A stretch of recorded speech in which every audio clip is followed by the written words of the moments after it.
आगरा किला, जिसके भीतर मुगलों के आदेश के बिना एक पत्ता भी नहीं हिल सकता था, वो आगरा किला उस भूमि पुत्र के समक्ष जीत नहीं सका। छत्रपति शिवाजी महाराज के आगरा मुक्ति के बाद कई दिनों तक मुगलों के सीने को ये बात चुभती रही कि आखिर कैसे वो मराठा मुगलिया सलाखें तोड़ भाग निकला। पर मुगलों के अलावा सैकड़ों कोस दूर उधर गोवा में अलग कहानी का उदय हो रहा था। पूरे विश्व में हमारी नौसेना सबसे बड़ी, इस झूठे विश्वास के साथ गोवा में पुर्तगीज राज कर रहे थे। जबरन धर्म परिवर्तन हो रहा था, मंदिरों को तोड़ा जा रहा था। जिन्हें हिंदुत्व प्यारा था, ऐसे धनवान लोग अपना घर छोड़ गोवा के बाहर निकल चुके थे। पर गरीब लोगों को प्रतीक्षा थी उस युग पुरुष की जो 200 साल शासन कर रहे पुर्तगीज शासक को सामने से टक्कर दे सके। पर वो युग पुरुष है कौन? उस दौर के सबसे बड़े शासक मुगल बादशाह को भी समंदर के उस पार व्यापार करने के लिए पुर्तगीजों से परवाना लेना पड़ता था, और बाकी बचे छोटे बड़े नवाब मजूमदार पहले से ही पुर्तगीजों के साथ परस्पर व्यापार कर रहे थे। पर मराठाओं ने व्यापार के बदले में जमीन का सौदा कभी नहीं किया था। इसलिए गोवा के पीड़ित लोगों को छत्रपति शिवाजी महाराज के आने का इंतजार था। आगरा मुक्ति के बाद पुर्तगीज शासक ने अपनी मातृभूमि पुर्तगाल के राजा को खत लिखा, और उसमें लिखा गया कि श्री शिव छत्रपति भारत का सिकंदर है। यहाँ ध्यान देने वाली बात ये भी है कि गोवा के लोगों को छत्रपति शिवाजी महाराज के प्रति जितना आदर था, उतनी ही कुछ अजीबोगरीब धारणाएं भी थीं, क्योंकि एक के बाद एक संकटों को छत्रपति ने पार लगाया था। इसमें अफजल खान जैसे हैवानों को एक मध्यम आकार का इंसान कैसे मार सकता है, इस बात की कतूहरता उन्हें बेहद थी। धीरे धीरे गोवा के लोगों के साथ वहां के शासक को भी लगने लगा कि छत्रपति शिवाजी महाराज के पास गुप्त विद्याएं हैं। वो एक समय में एक साथ कहीं भी जाकर उपस्थित हो सकते हैं। ऐसी सोच से पुर्तगीज पहले से डरे थे, पर उन्हें भरोसा था कि मराठा के साथ उनका पुराना व्यापार है।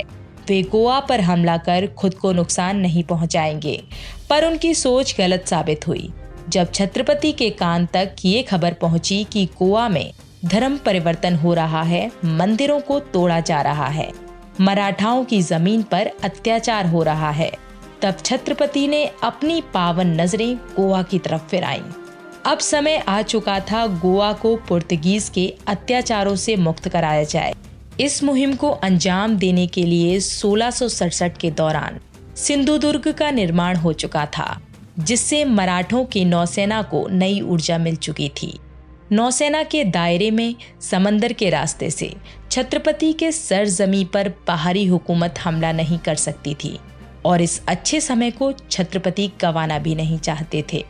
पुर्तगीजों से सीधे लड़ने के बजाय छत्रपति ने राजनीति का रास्ता चुना।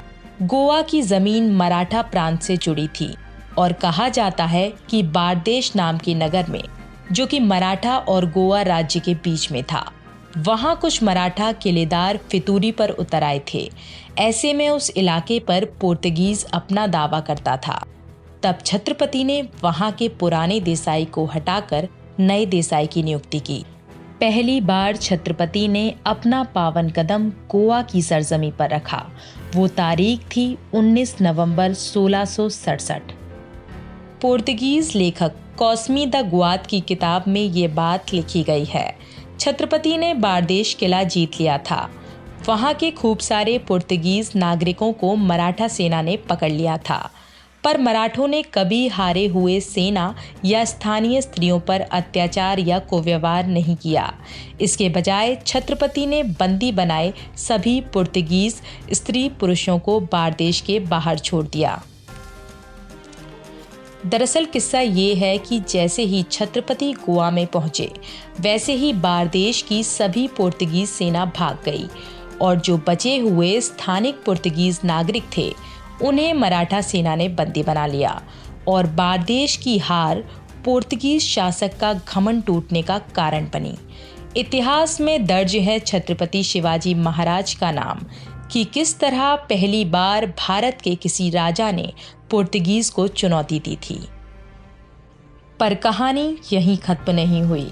बारदेश के बाद गोवा के डिचोली नगर को भी छत्रपति ने स्वराज से जोड़ लिया। इसका सीधा फायदा गोवा के स्थानिक लोगों को हुआ। उस जमाने में हर एक राजा के मंत्रिमंडल में पड़ोसी राजा का वकील या दूत रहता था। राजनीतिक दांवपेच के आधार पर छत्रपति ने पुर्तगीज शासक के साथ कुछ शर्तें रखी, जिसमें शामिल था हिंदुओं के लिए आज़ादी से जीने का हक और जबरन धर्म परिवर्तन न करवाना। इसके अलावा छत्रपति ने सालों से चल रही एक व्यापारिक परंपरा को तोड़ने को कहा। दरअसल मराठा नौसेना के स्थापित हो जाने के बाद भी समंदर पर पुर्तगीज का ही राज था। आने जाने वाले जहाज़ों को पुर्तगीजों से परवाना लेना पड़ता था। पर चूंकि मराठा साम्राज्य अपने तीव्र प्रभाव दिखा रहा था, इसीलिए इस परंपरा को तोड़ा गया और पुर्तगीजों ने मराठाओं से परवाना लेना शुरू किया। इतिहासकारों के अनुसार छत्रपति की इच्छा थी कि गोवा से पुर्तगीज भाग जाएं और इस सपने को अंजाम देने के लिए छत्रपति ने सर्जिकल स्ट्राइक का रास्ता भी अपनाया था। पर आदिल शाह और मुगलों से एक साथ लड़ते हुए उन्हें उतना समय भी नहीं मिल सका।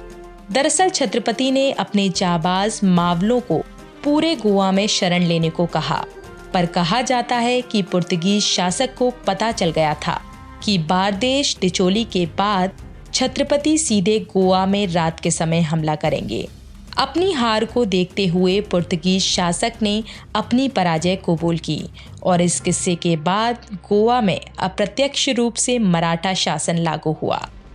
और इस तरह छत्रपति शिवाजी महाराज ने न सिर्फ गोवा के हिंदू लोगों को नई जिंदगी दी, बल्कि समंदर में भी भगवा फहराया।